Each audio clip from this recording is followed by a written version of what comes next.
Welcome, everybody. My name is Ken Levinson. I'm the Executive Director of the Passive House Network, formerly PHN, as you may have known us.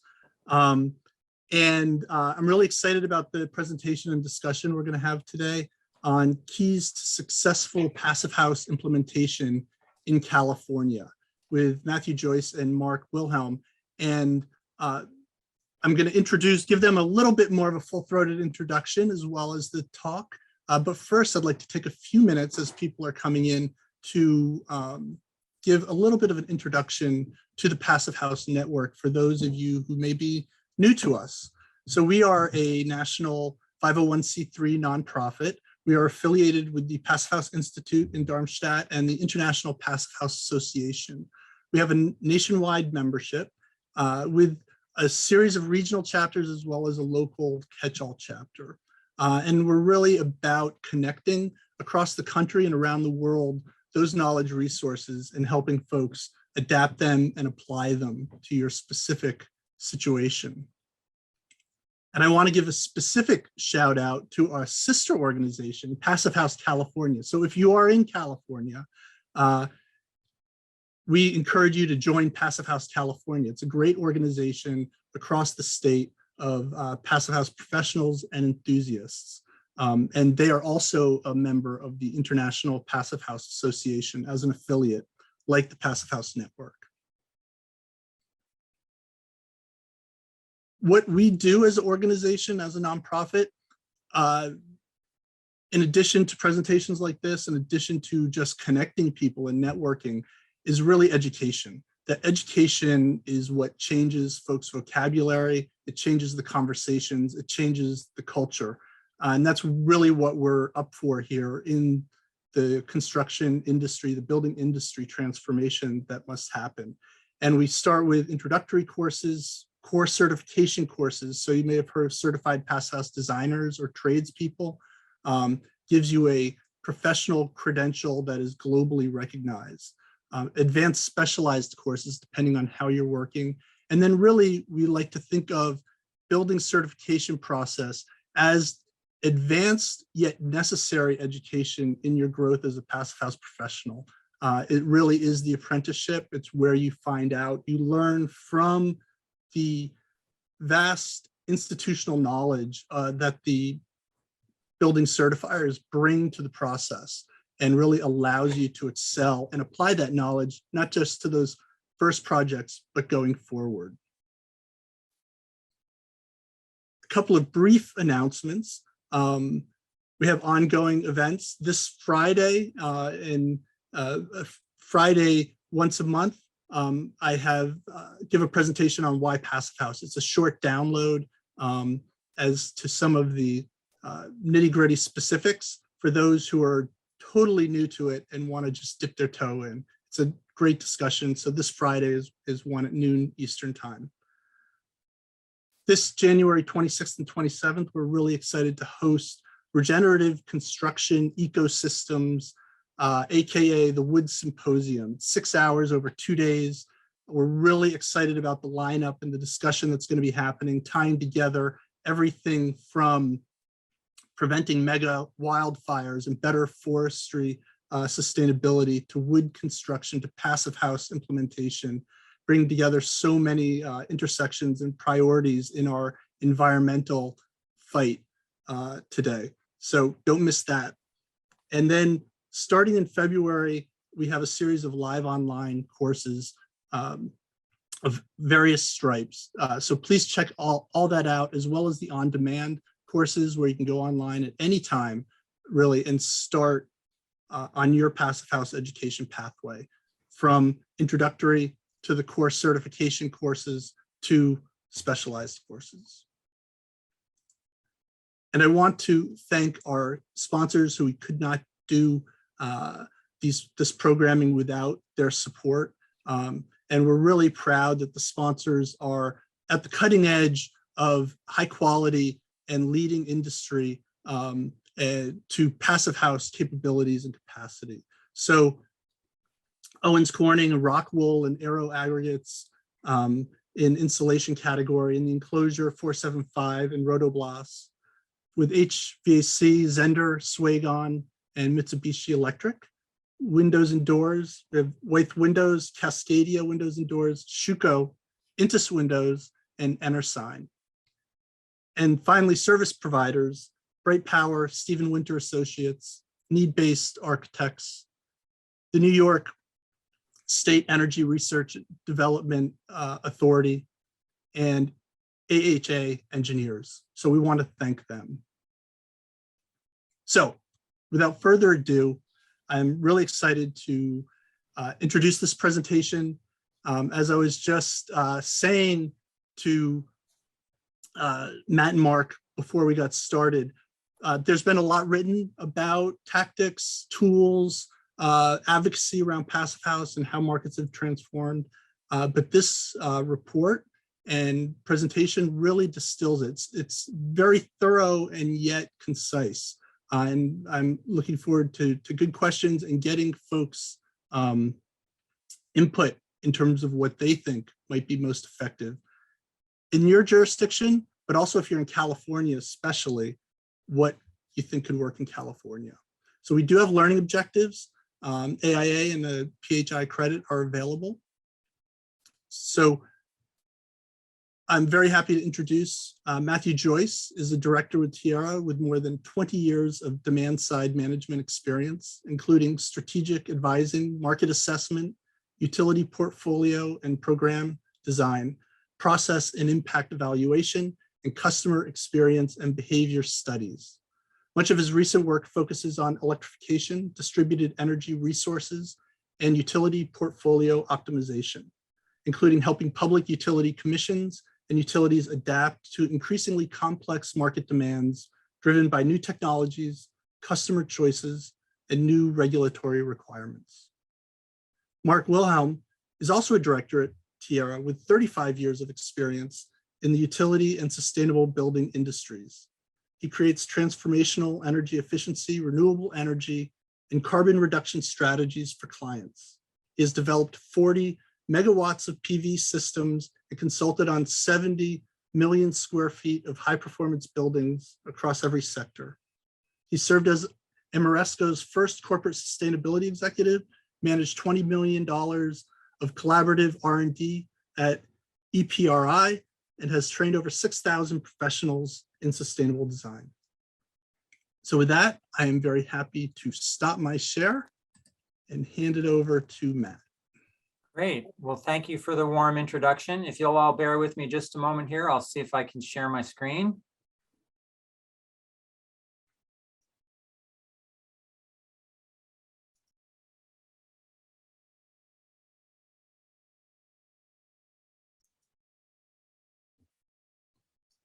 Come on. All right. Are the slides coming up? Not seeing it yet. Okay. How about now? You got it. All right. Well, good morning, everybody. As Ken said, I'm Matthew Joyce with Tierra. And just to give you a little bit of background on this project, the California Public Utilities Commission, or the CPUC, has been, some of the folks at the CPUC have been interested in Passive House design for quite some time, but Passive House has not really taken off in California, despite California sort of being very progressive in terms of energy efficiency, load management, and other types of things. But really, when it comes to Passive House, they were a bit behind. And so they asked us to take a look and see if we could take not a technical look per se at Passive House construction, but put together a paper that we might be able to use to help them advance policy in California to actually integrate Passive House more effectively into their efforts. And so they asked us to go out and look for examples and best practices from around the world and see what we could put together. But as Ken mentioned, the task was it had to be succinct enough that you could get the folks within California, the powers that be, so to speak, to actually be able to digest it. And so that was sort of our overall task. And so what we'll be talking about today will be California-centric necessarily, because it was sort of designed for the California Public Utility Commission. But we really think that the practices And the examples will speak to passive house aficionados, across North America and indeed anywhere in the world, because what we've really distilled down are best practices that can be applied anywhere for those that are trying to advocate or advance the integration of passive house into statewide or nationwide efforts. And so again, sort of while this audience is filled with sort of Passion House aficionados, our objective was to really craft a study that would explain these things to more of a lay audience, or to folks who might be interested but not have such a detailed background. And so we really began by sort of zeroing in and helping people to sort of get on the same page. And so naturally, people have a different level of familiarity. So we began by ensuring that everyone in the audience is on the same page about it. And so we started by telling them that passive houses are so well constructed and they're airtight, they're energy efficient, and that they can cut utility bills by 50 to 80%. Now, like, these are wonderful benefits, but when people start to think that, at least some of them might object and think, yeah, but you're basically talking about a hermetically sealed box. And so right off the bat, we wanted to dispel any myths about that. And we wanted to explain, no, in fact, passive houses are actually, feature all the features of modern architecture. So they're light, they're bright, they're spacious. And then, they also have other benefits that a lot of buildings in California don't. So for instance, they have virtually no air leakage. They have virtually no outdoor street noise. They have a steady flow of healthy, fresh air. And of course, for our CPUC audience, from an energy perspective, they can be paired with high efficiency measures and PV, and they can result in zero net emissions. So all benefits that are important to the state of California, and indeed probably in many of the locations where you are today.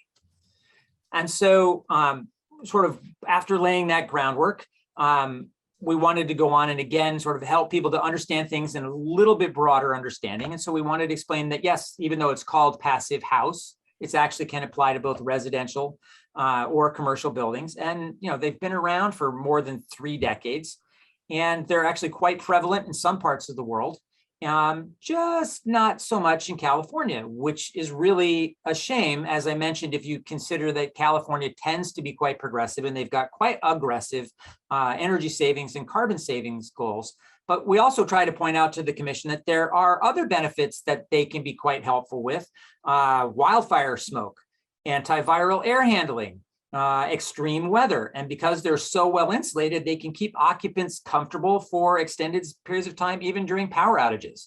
I'm located in California, and I can tell you these are things that we deal with as Californians every single day. And I know to a certain extent, those of you else in other places are dealing with these things to one degree or another as well. So basically, once we sort of lay out and get things, sort of get people on board, we wanted to also touch base briefly about passive house design principles. And we know that we help people to understand that passive house principles are really an international building standard, and that they're designed to minimize energy use and maximize comfort while getting into very specific benchmarking of energy performance.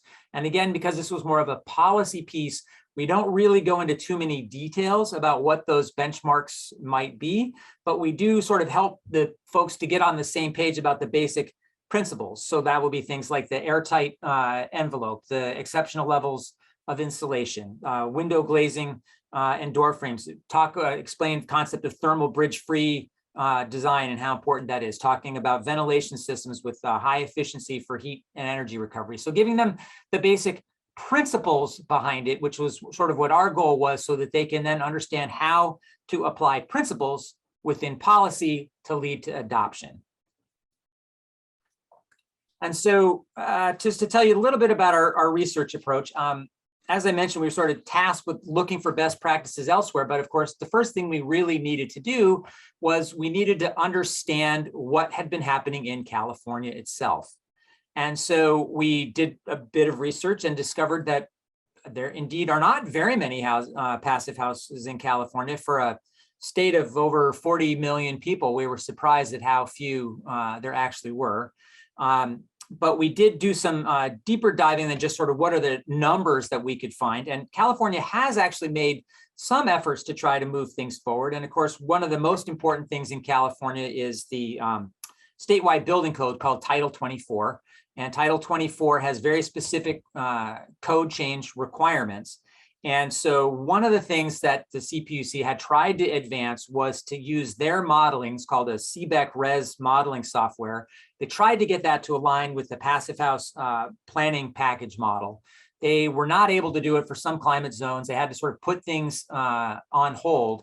And that's really sort of as far as things had gone officially. So there's a recognition that you need to get a model alignment before you can get a compliance pathway. But of course, there are so many more things that can be done to actually spread sort of that widespread adoption. And so what Mark and I did is we went out and we looked for the best examples, and we looked across North America, both in the US and Canada. And then we looked in Europe, and we even went over to Australia to talk to experts looking to find examples from around the world. And then what we did, I think in all, we interviewed 19 experts on the subject. And we did create some mini case studies, and Mark is going to tell you about those in a few minutes. But as Ken pointed out, one of our charges was really to be able to summarize and put things together in a succinct fashion. And so we tried to distill all of the various things that people had and bring them all together into just a few key things that if the policymakers could understand this, they would understand what the tools were to be able to advance Passive House. And so what we did was we broke it down into 4 different categories that we're calling tools for increasing Passive House adoption. And of course, we're doing it in California, but really it can apply anywhere. And so as they're listed here, the first one is enacting policy, because that's the framework within which change can happen. And then it's codes, because these are mandates and these are ways that you can do a top-down organization. But then it's really making that shift and recognizing that there are numerous things that you need to do to actually catalyze the market to get the changes to take effect. And of course, the market changes won't take effect unless you're actually looking at the capacity of the people and the systems and the things that need to come together in order to actually build that up and actually advance things forward. And so within each of these 4 sort of tool sets, we actually had numerous sub examples. And I'm going to tell you just a little bit about them, and then Mark's going to go into some more detail as they're actually applied in a couple of different case studies that we looked at. And so, so first of all, we had sort of policy. And as I mentioned, policy sets that framework. And so that's sort of where we want to go from the perspective of sort of getting things in place to get the strategies, and then to get the codes, and to get the other regulations. And of course, these kind of things work best when you can have the state working in harmony with what's happening at the local level. So ideally, the state goals will sort of set those minimum standards and those sort of minimum policy requirements, but then enable local governments to set even more stringent targets and reach codes. And that can help to drive that market transformation. And it can be based on performance rather than prescriptive targets. That's one of the challenges that California has in particular, is California tends to be very prescriptive. Performance pathways are harder to implement, harder to measure, and we know that that can happen in other places. And so some of the examples that we had were sort of, how do we use a performance-based measure? And of course, that's someplace that Passive House really thrives. So we profiled 4 regions, and each one of the regions that we profiled, sort of the experts that we consulted, everybody came together from sort of a policy thing, and they said, yep, well, we have clear greenhouse gas reduction targets, and these are supported by well-defined policies and associated action plans, and they've got clear objectives for reducing emissions, including those from the built environment. And then, of course, the most effective ones also had financial penalties for non-compliance. So New York State is a good example where they're actually beginning to take it to the next step and say, yes, this is so important, you're going to need to comply. And if you don't, there's some teeth behind it. So sort of coming down a level from that overall policy framework, the next thing we really get to is codes. And as I mentioned before, California is going to necessarily work within its Title 24 framework, but we did sort of propose some potential modifications. And so naturally that has to start with the energy modeling software. That's how things are going to get decided. And so getting that alignment between California's system and the Passive House system, what that will do is that will enable an alternative code compliance pathway. And so one of the things that we found to be very successful in these regions is when they have a clearly defined pathway, that Passive House is, yes, this is another alternative, this is a way to get there. And then there are various ways to encourage people to take that alternative pathway. And ideally, that can become the predominant pathway.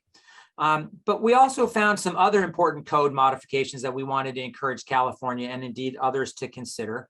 And these sort of involve establishing minimum compliance standards and a time-dependent sort of stepped code performance targets with very specific metrics for these things.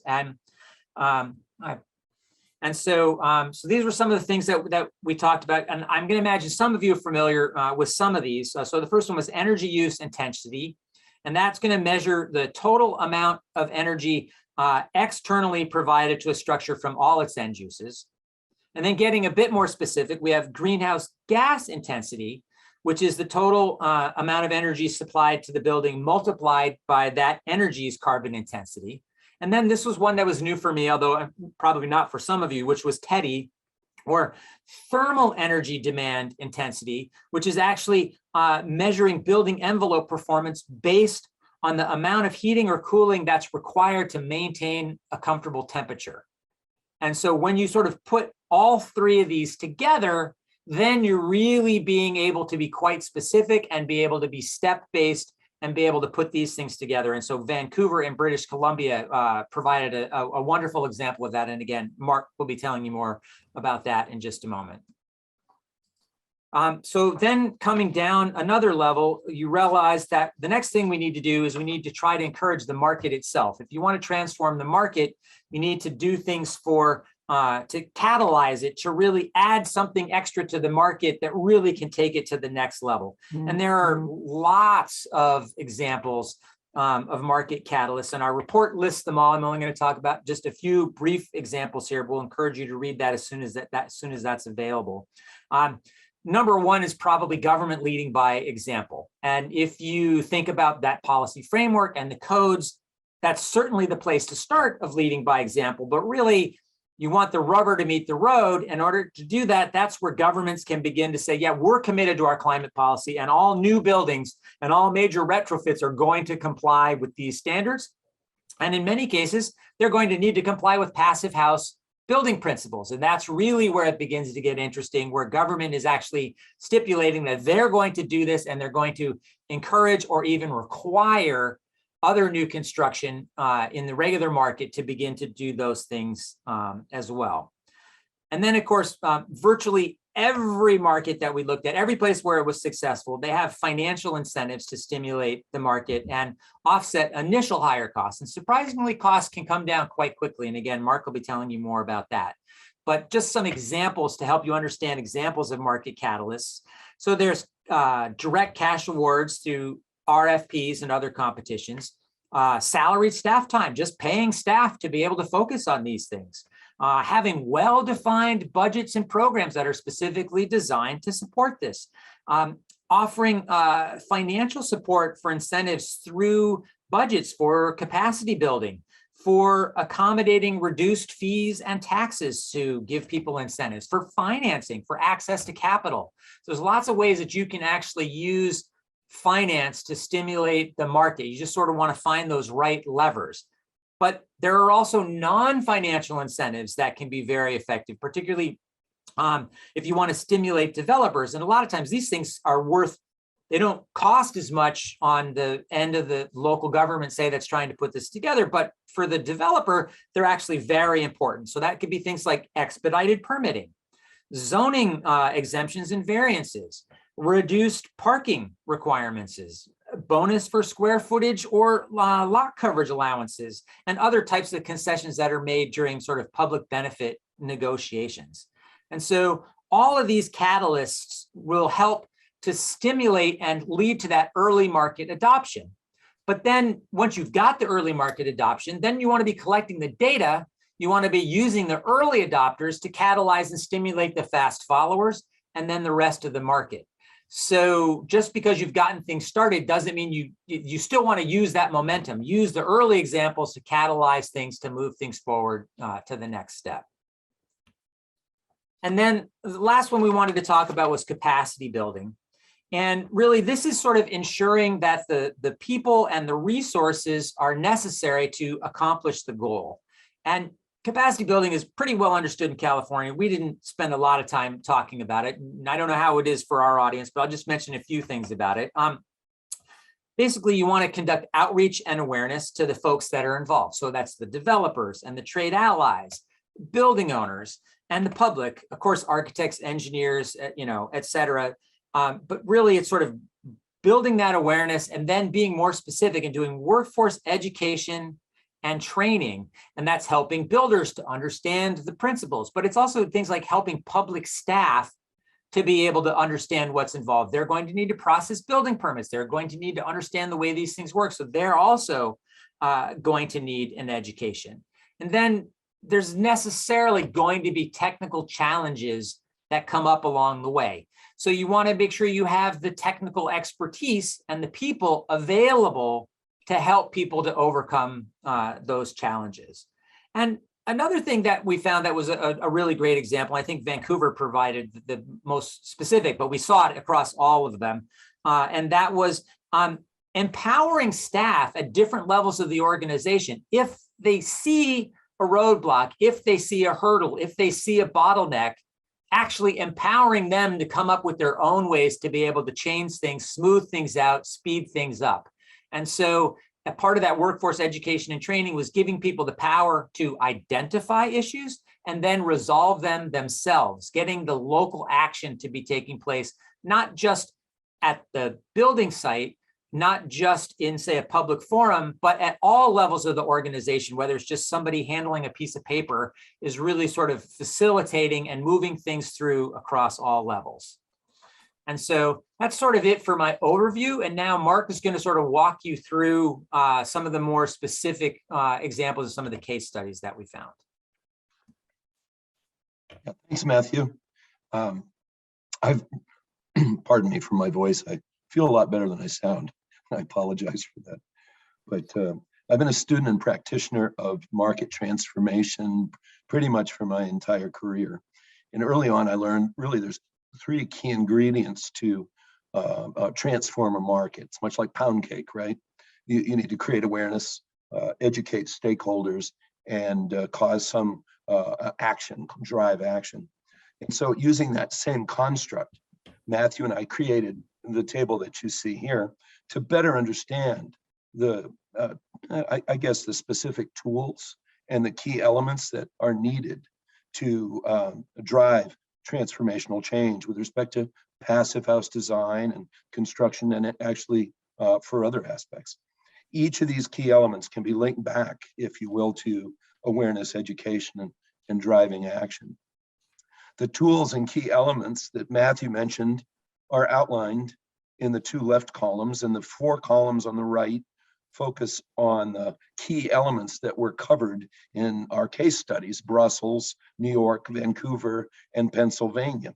The first three are much longer term aspects. They're much more comprehensive, as you can see by the check marks. The Pennsylvania experience, rather new and unique, has a catalyst-driven approach to focus on low-income housing. So I'll now move on and cover 2 slides for each of the 4 case studies, and then list the 19 subject matter experts that we interviewed for this project. Next slide, please, Matthew. Sorry, hitting it, it's not advancing. Let's see. Uh-oh. I guess people are still memorizing the table. There we go. Okay, brilliant. Yeah, it's very important with the moniker of passive house.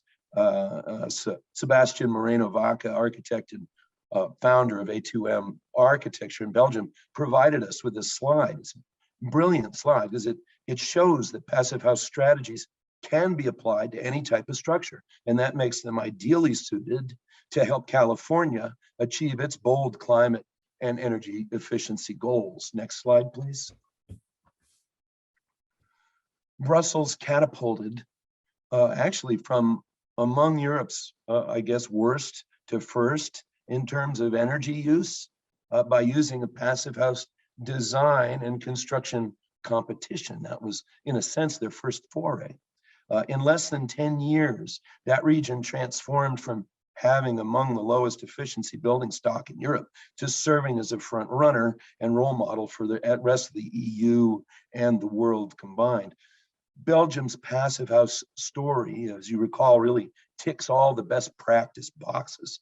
Highlight number 2, annual competitive design process, was really a unique and successful element. Brussels launched its exemplary buildings, or BAT-X program, in 2007 to transform the market quickly. BAT-X sought to achieve a critical mass of energy efficient buildings using an iterative and easily replicable model. The heart of the BAT-X program was a government-sponsored design competition that offered financial awards for project proposals for high efficiency public, commercial, and residential buildings. Today, industry professionals visit Belgium to learn how to initiate passive house efforts in their own local regions.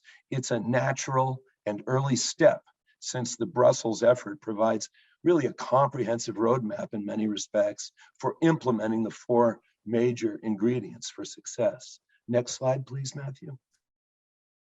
This chart is from a 2014 New York City publication, One City Built to Last. It delivers an important perspective regarding the energy requirements of commercial and multifamily building stock in New York City. The leftmost orange column shows that the energy intensity for existing commercial buildings in New York City is nearly 80% higher than the green column EUI for passive house buildings that you see on the left. The chart on the right-hand side with the blue columns shows that passive house buildings perform nearly 70% better than existing multifamily buildings in New York City. Next slide, please. New York State and New York City provide a powerful example of how state and local efforts can work together to reach climate action goals through alignment of policies and implementation efforts. New York's approach addressed, again, all the tools and key elements, but let's focus on the first 2. New York State and city climate goals drove the rapid rise in passive house construction and design.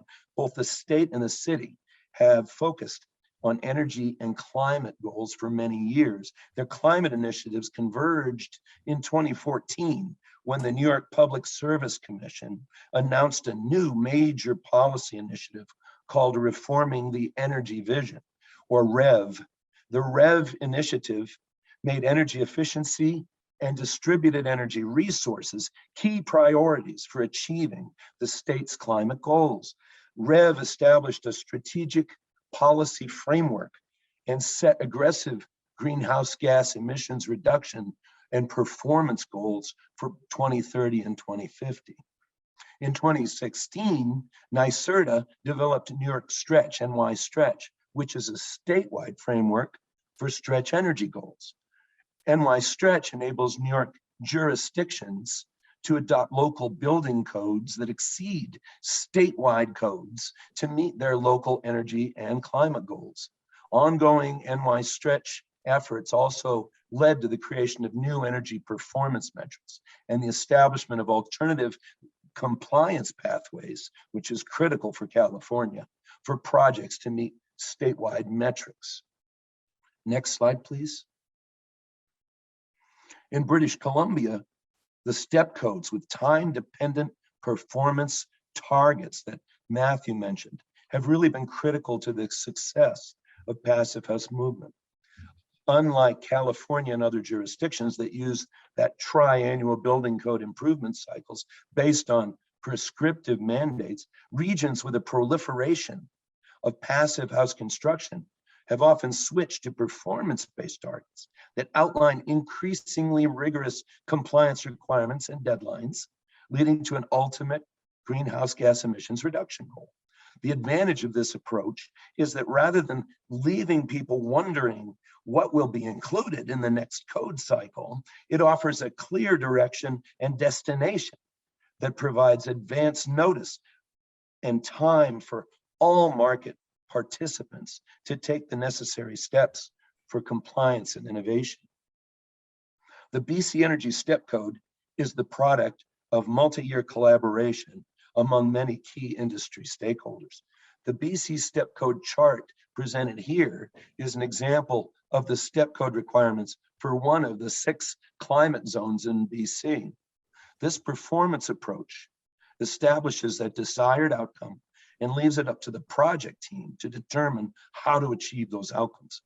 Energy modeling, on-site testing, of course, they're both required for all steps to demonstrate that both the project design and the constructed building meet the requirements of the increasingly stringent performance-based requirements. This approach echoes that taken by many green building certification programs, including Natural Resource Canada's Energy Star for New Homes and our 2000 programs and Passive House Institute certification, as well as the Canadian Home Builders Association's Net Zero Home and Net Zero Ready Home programs. Next slide, please. Pardon me for a moment. Oh yeah, I don't know if that helped. Leaders, excuse me, in Vancouver studied the early successes of Brussels and New York. Vancouver demonstrates the execution of comprehensive climate action strategy, employing passive house design strategies to minimize energy use and maximize greenhouse gas emissions reductions from new construction. The first certified passive house in Vancouver, from what we determined, was constructed in 2015. Within 4 years, there were more than 1,000 passive house units either built or in construction, and a similar number under development. That's insane and very productive. The projects range from single-family homes to a 60-story skyscraper. As of 2021, there are, as far as we could tell, 33 passive house projects in the city, representing over 1/3 of all passive house projects in BC. A key highlight for Vancouver is number 4, where the city created a formal alternative pathway for compliance, including a passive house pathway. Much like many California cities, Vancouver has long supported climate-oriented actions. In 2008, Vancouver committed to sustainable building processes and revised its building bylaws to allow for a voluntary alternative compliance paths, including passive house. Vancouver then passed a green rezoning policy in 2010, which required all new rezoning for buildings to include LEED standards. Now, until this point, passive house was just one of several options, and it wasn't necessarily the first choice because it was less understood than many of the others, which is a challenge. So that began to change, however, when the city staff noticed that new LEED certified buildings weren't hitting their energy use or greenhouse gas emissions reduction targets. So upon investigation, they discovered, or they thought, that because LEED certification relies heavily on ASHRAE 90.1, which of course uses the energy cost to calculate savings, building designers were opting for less expensive approaches. Natural gas, for example, was a problem worsened by less than optimal building envelopes. So conversely, smaller code compliant buildings perform better, indicating the importance of properly sealed and insulated buildings for Vancouver's coastal Canadian climate. Next slide, please, Matthew.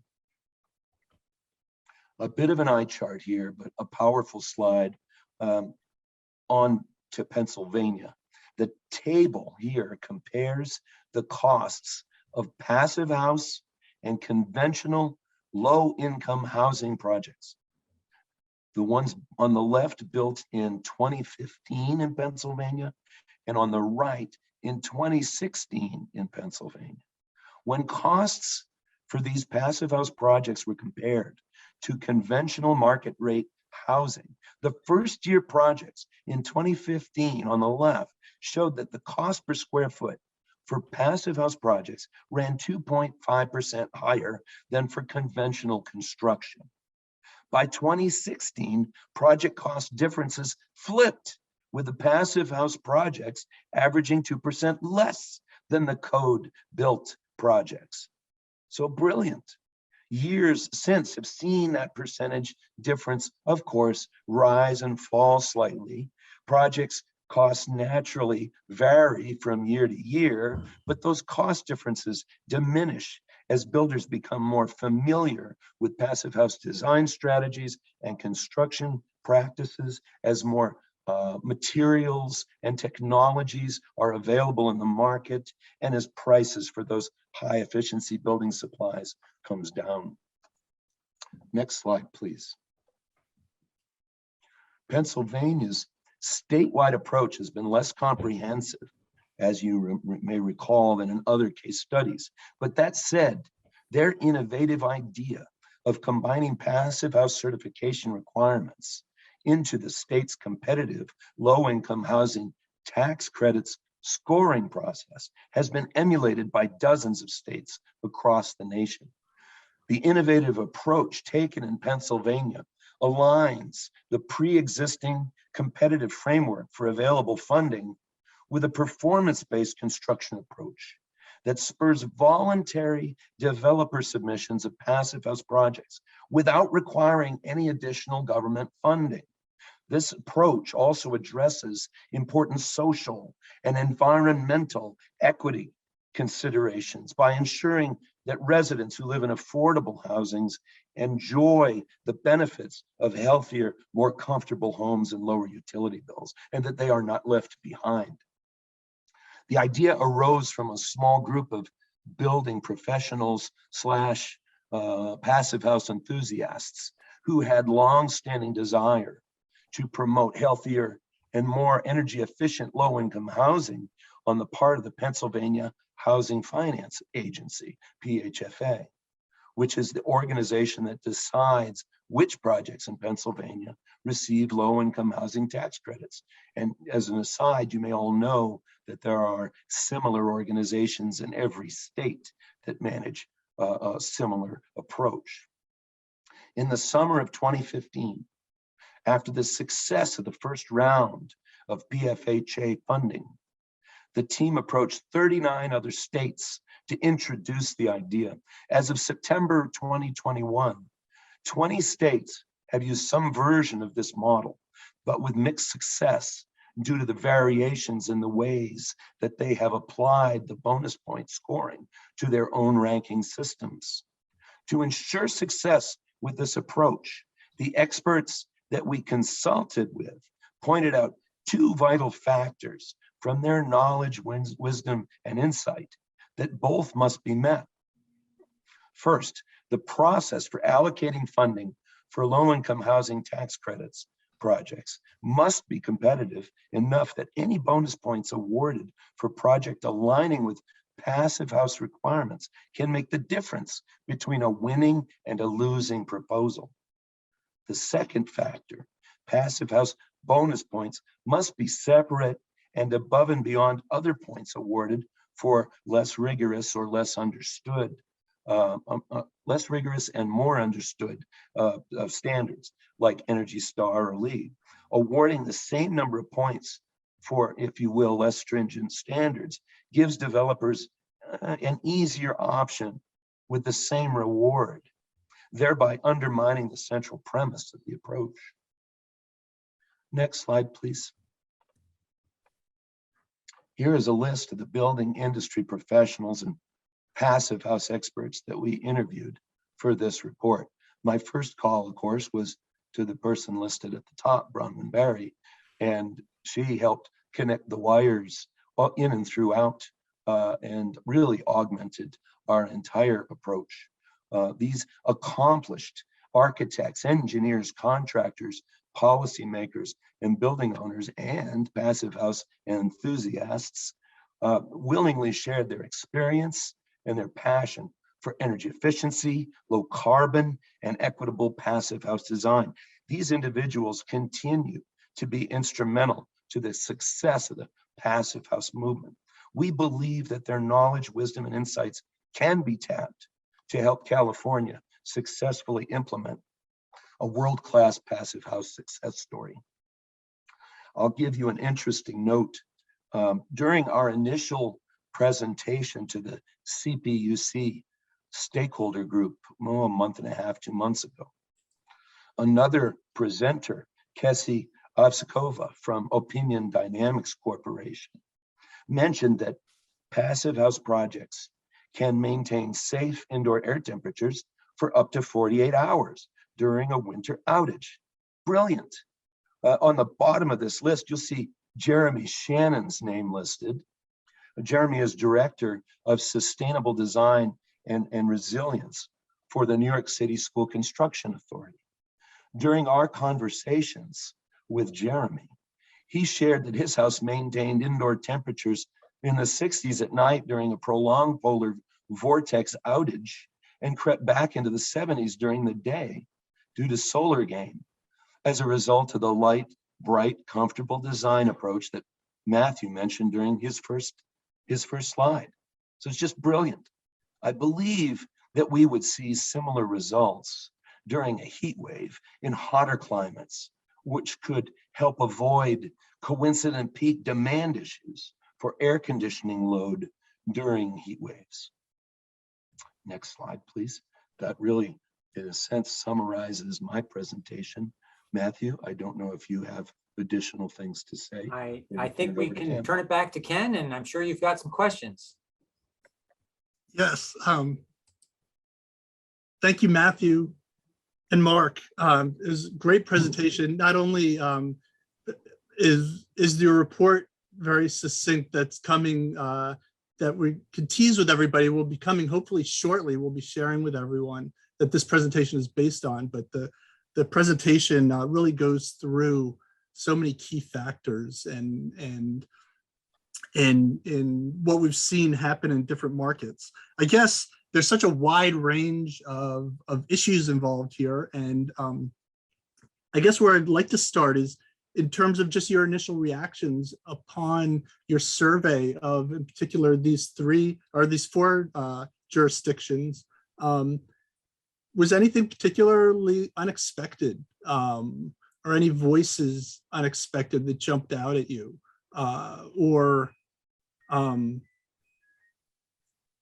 Was there a sense that it was growing, that these elements were growing on itself in a way that you've seen in other examples of market transformation? Or what were some of the surprises? And with that, I would also ask initially, in all the folks that you've spoken with and their experiences, what jumped out for them? I know this is, I don't know how you could sift that necessarily, but if there was anything in particular that they were excited about that stood out to you. I could take a first stab if you'd like, Matthew. Yeah, go ahead. Yeah, I think a frustration is that I've been a practitioner of LEED for many years, involved in probably over 100 projects by now, lots at gold and platinum level, and some of those projects just sang. They were just wonderful pinch me projects. And as I started to speak with these experts, as we did, Matthew and I, we realized, oh my gosh, it's the same thing here.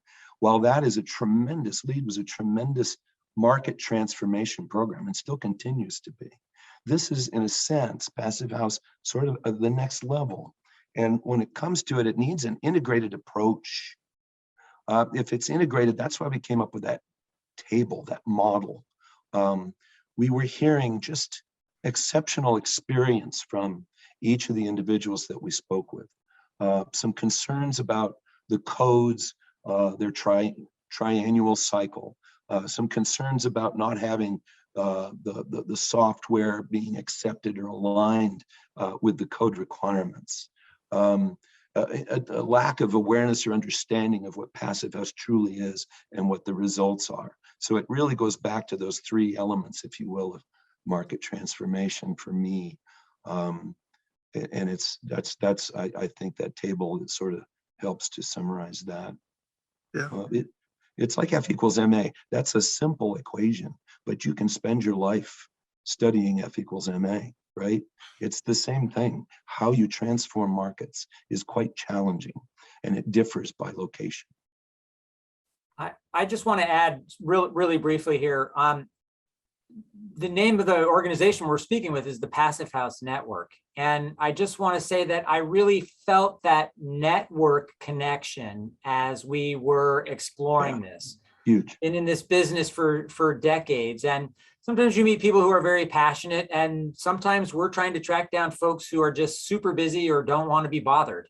Right. It's sort of part of the job. But to me, one of the things that just really stands out was how passionate everybody was that we spoke to about this, and how eager they were to participate and to advance things. And it just really made it for a pleasurable, and I think much more profitable in the sense of the information that became available. So shout out to all of our experts. Absolutely. That's exciting to hear, and I think it's credit to everybody across the Passive House community and that's here today. We certainly see it as a hidden superpower of Passive House, and folks are very willing to share information, much more so than we've seen in traditional realms. So we have these great enthusiasts pushing Passive House on everyone that we can talk to, and to where people are everybody's fed up in our families and wants us to shut up. And so I'm wondering, as you're looking at approaching California and the powers that be, there's this issue about the Passive House label, the term, and whether we're looking at really performance, and ultimately we are looking at performance, whatever you want to call it. And when does the terminology stop being useful? And thinking about that with the stakeholders there. And then specifically, I'm pulling two questions together from Jay Murdoch here, if I can.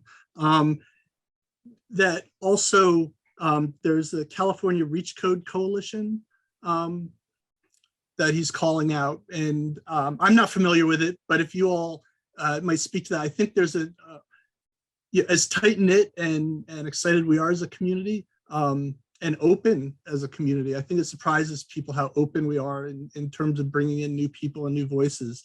It can feel to quote unquote outsiders that it's the other, and there's an issue. So I guess that's a long-winded way of, the label, the community, and this Reach Code Coalition. What you thoughts on that? I'll go first on this one. So I think there are different communities, but I think ultimately we're all about the same thing. We're just approaching it from a slightly different perspective. I did have a chance to work with the Reach Code Coalition when I did a separate case study, but for a similar part of this series, when I was looking at electrification reach codes, building electrification reach codes. And the San Francisco Bay Area, there were two community choice aggregators that really led the way, and they got dozens of municipalities to all adopt reach codes within a period of about 18 months. And they really advanced things forward. And so we were profiling those reach code efforts, but that was mostly around electrification. It really didn't speak to the elements of Passive House. And I feel like Passive House just hasn't quite gotten that play yet in terms of the awareness in the marketplace, at least in California. Mm-hmm. I think it's there, but the way that electrification was working, it was obvious that it applied directly to municipal carbon goals. They were very clear what they needed to do to hit their goals. they were very clear that electrification was going to help them to get there. And they were using the CCAs, which of course provide electricity. So it made sense that they would be doing that through that. But all of the municipalities and the CCAs themselves recognize that the biggest problem with carbon is that which is embedded in our built environment.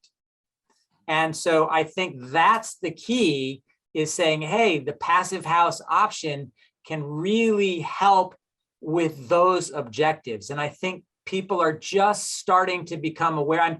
People are aware of it, but sort of coming together as groups. I think we're finally starting to see that in California. And I think that's part of why the CPUC was so eager for this piece.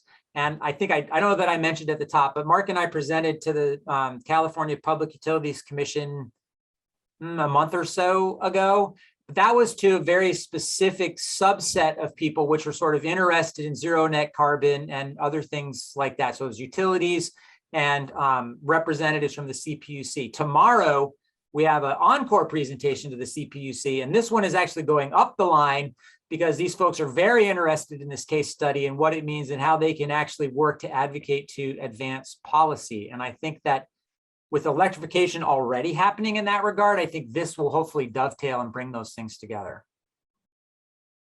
Great. What is your feeling in terms of, I think one of the things I was excited to see, and many of us have heard different pieces of the story, but in some ways you pulled it together here, and the report really pulls it together, the kind of relationship and sort of building on the knowledge sharing from the experience of Brussels and New York to Vancouver, with a bit of Pennsylvania thrown in there. We could talk about Massachusetts and other jurisdictions that are picking up the ball as well. In terms of getting the California folks to Brussels, in terms of the menu that we're looking at, I mean, as a New Yorker, is with some enthusiasm, but frustration to see Vancouver just, like you described, I think in the report, as meteoric uptick of taking their of Passive House, because they just ran the table in terms of all these different things that were possible. What's your sense in California, and where are their soft spots? Bronwyn in the comments, I think, pointed out that California just recently removed the kind of energy efficiency and green incentives for the low-income housing tax credit. Different parts of the beast, perhaps, but it does feel like, I don't know, what would you like to see prioritized, or where do you think there are particular opportunities in California? And maybe we could throw it out to the audience too. Yeah, that would be great. We're talking to the CPUC. I almost would love to open this up a little bit. You know, this would be something that we can bring to the commission tomorrow. So if folks can hang on for a minute, I'd love to hear a point or two we can relay to them. Absolutely. If anybody has a particular insight, feel free.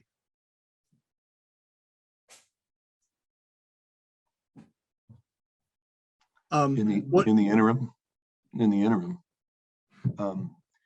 so many of the pieces are so codes, policies, modeling, availability of materials, awareness, education, incentives, competitions.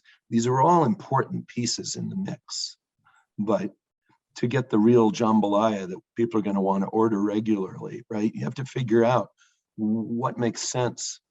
How much of each do we need to add? How can it be an integrated result? How can we push for that integration?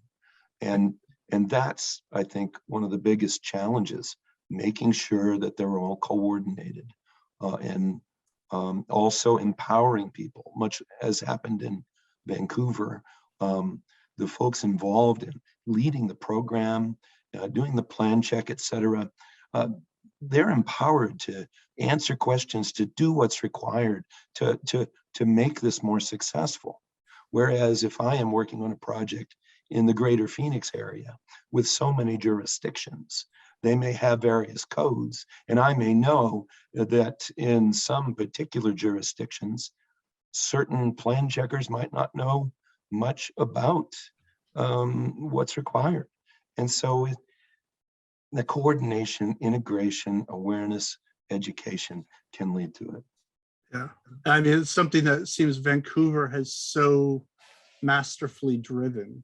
Well They've put. invested in a level of education in their regulatory apparatus that's astounding. Good Yeah. word. I would throw out one thing idea. We didn't get to speak to it prior to this presentation, but or since your report was written, I think probably you brought up electrification. There's a report, and I just want to throw it out for folks who haven't heard about this as well. A report that Rocky Mountain Institute put out called Decarbonizing Homes. And I want to drop a link in as well, because it really ties together electrification and the benefits that high performance passive house building bring together. And goes full stop before you get to renewables. Like, renewables are important, but it makes sure that we take care of the building infrastructure and the people in the buildings, and gets us to an electric supply. And then, of course, we need to do renewables. So I don't know, I think it's compelling. It's around affordable housing, but I think it speaks across the industry. So I don't know, in terms of extending that, because I know electrification and net zero and the rest of it is very attractive and on people's minds. Any thoughts about making those connections? I actually do have one thought, and it links into electric utilities. There are upwards of over 3,000 electric utilities, maybe 100 or 200 that generate 80 or 90% of all the kilowatt hours, mostly the investor-owned utilities. There are over 100 utilities now that have committed to some level of decarbonization, and by X date, and a number of those are probably quite serious about it. A lot of the ones that are quite serious about it will freely admit they don't know how to do it yet completely, but they are studying the dickens out of it. And so one of the things that I think is absolutely a definite, and RMI recognizes this too, is that you need to have coordination across the meter. Municipalities, builders, all of building operators. It can't just be, let's get the electric system, the grid, to zero carbon, and then let's get each individual building to zero carbon. That's untenable. We need to have that communication, the coordination, and I think that's a critical element. Absolutely, and that's really the secret sauce where we get the coordination, and what kind of, I think, bedevils the code as we have it, and that cycle is that that kind of coordination of the building systems in high performance passive house setting is something that folks just aren't used to. It's not traditional in terms of approach.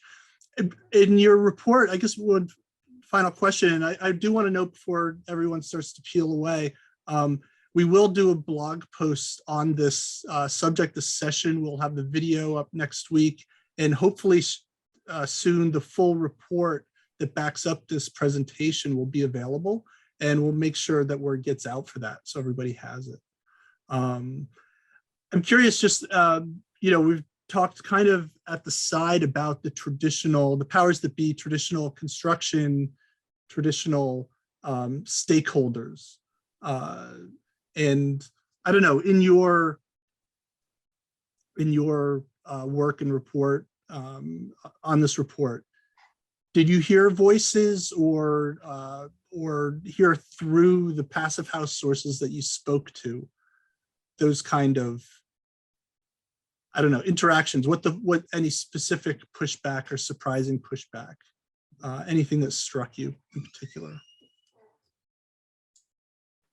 Not sure about the pushback part, but I think there was definite, across the board frustration where there's still a lack of awareness. You're like, it's constantly an uphill battle of trying to make things work. And so, we're making progress in one area and then it's still held up by something else. So even you can get some folks trained up, but you don't have the supplies that you need, or you can build interest from the homeowner, but then the homeowner can't find somebody to get the job done. So it feels like it doesn't sort of matter which level you're looking at. It was hard to make the connections between them. Mhm. I think that the frustration of making those connections was consistent, albeit in different places. There were different challenges, but it was the way to make it all come together. We can tell you all the pieces, but I don't think any place, even the places where it's successful, like they want to improve as well. They can still Right. point out their own challenges. And it basically what it comes down to is making a better handoff all the way from beginning to end. Yeah, that's a great point. Maybe a great place to end this. It should inspire us and encourage us to build our networks more robust. And we need to connect and build the capacity. I'm always amazed. We're in our bubbles to a certain extent, and folks want Passive House to explode, but to realize that we're just scratching the surface, that there really isn't the awareness out there at all. And it's quite surprising sometimes, but we'll push on. So Thanks for the opportunity. yeah, absolutely. Thank you, Mark. Thank you, Matthew. Yeah. This is a great Thank you all. presentation. Glad to join you today. It's a pleasure. Yeah, it was great. Have a great day. We'll look forward to the full report. Yeah, we'll send it as soon as the commission approves it. Excellent. And good luck tomorrow. Thank you so Thank much. you. Absolutely. Bye-bye. Goodbye, everybody.